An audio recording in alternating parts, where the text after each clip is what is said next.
Tá, quando a gente vai colocar a tarefa, né, o que eu costumo fazer é sempre atualizar a tarefa mais do que criar, simplesmente fazer a tarefa concluída, vamos criar outra. Então, eu fecho aqui no meu CM, dá a possibilidade, ao fechar uma tarefa, já criar outra.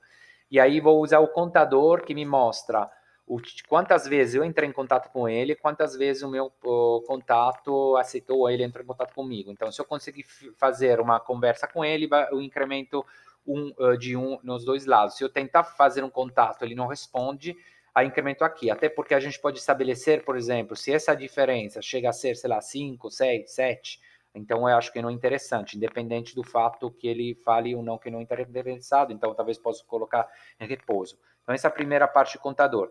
A segunda parte, a gente define também onde é que o cliente está na sua jornada de compra.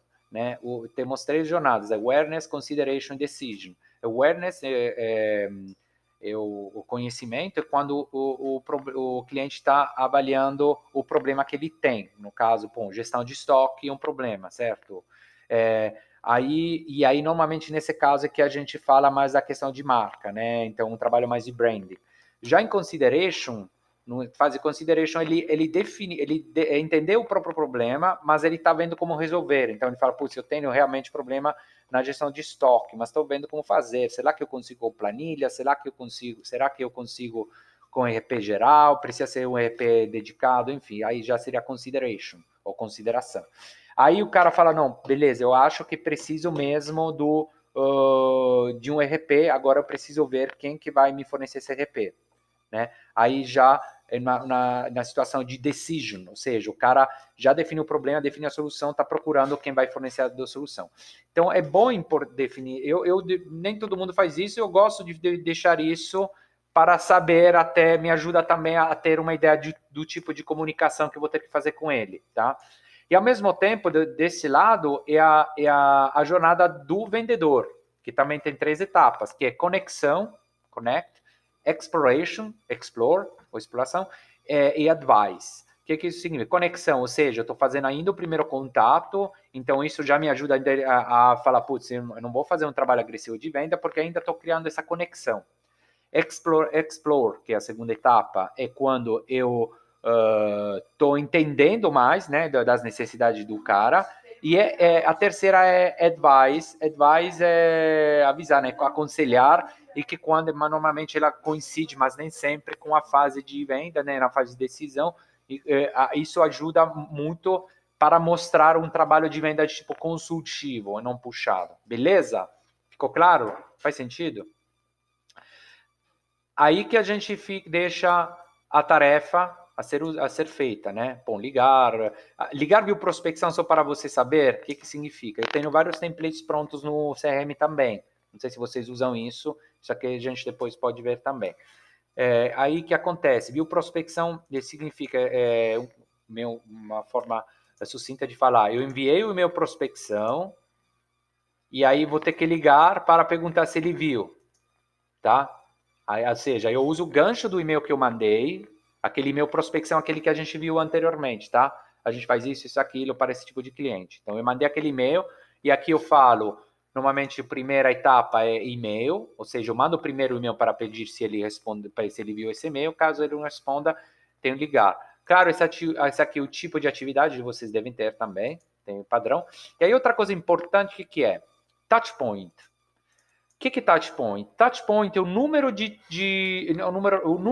tipos de contatos que a gente fez, que é também muito bom para criar um histórico. O que significa? Quando a gente conversa com um lead, um potencial cliente, né, tem várias formas de fazer essa conversa, vários canais. Tem o canal de e-mail, tem o WhatsApp, tem uma call, tem o telefone, daí vai, uma reunião presencial, né?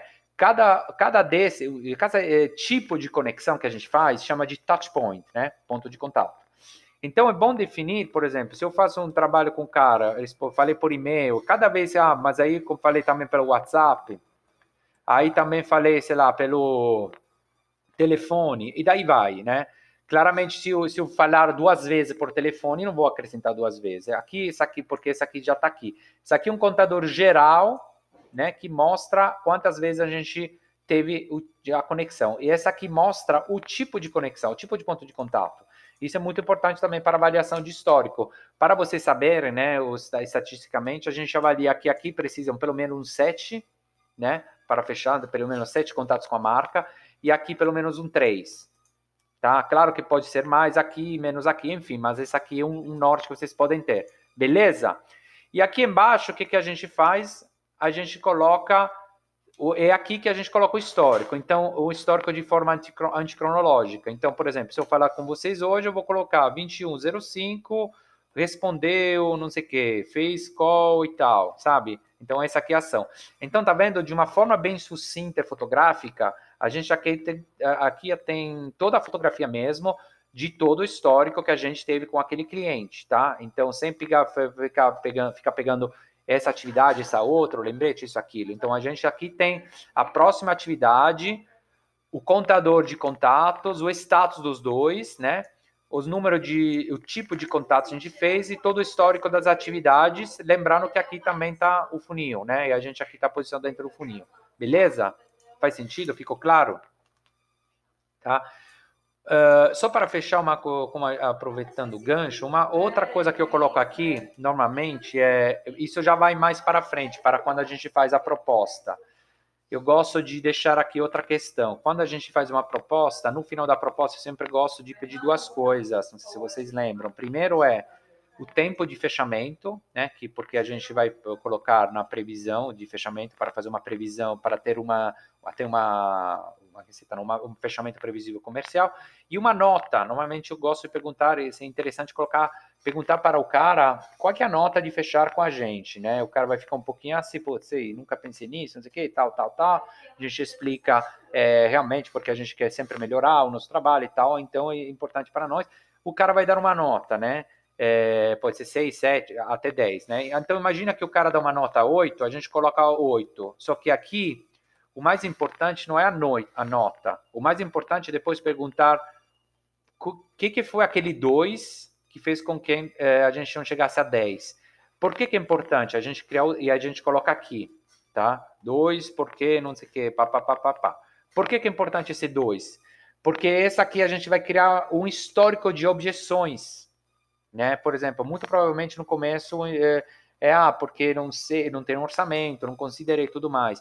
Então, quando a gente cria um histórico de objeções, a gente vai definir até uma estratégia já pautada para tirar esse tipo de objeção. Por exemplo, se o cara reclama toda hora que o preço é alto, ou a gente define claramente baixar o preço, ou a gente talvez não está colocando o preço muito na frente, né? Então a gente não está conseguindo passar o valor agregado. Faz sentido? Então eu vou perguntas até aqui, gente?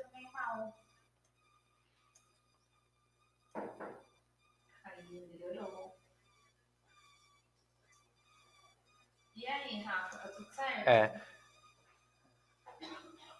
Então, e aí outra coisa, claramente, não sei se você deve ter também no Pipedrive template, aqui também tem todos os templates organizados, eles estão organizados por fase de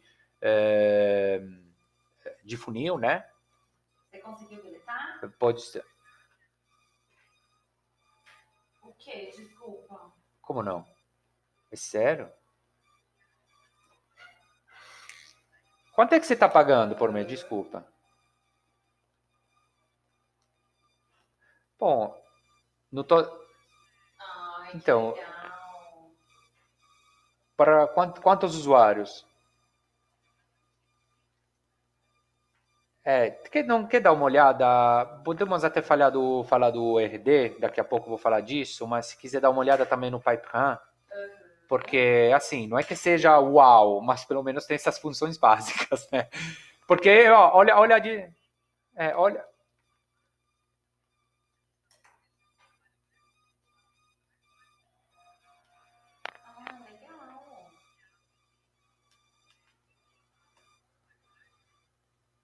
Sim.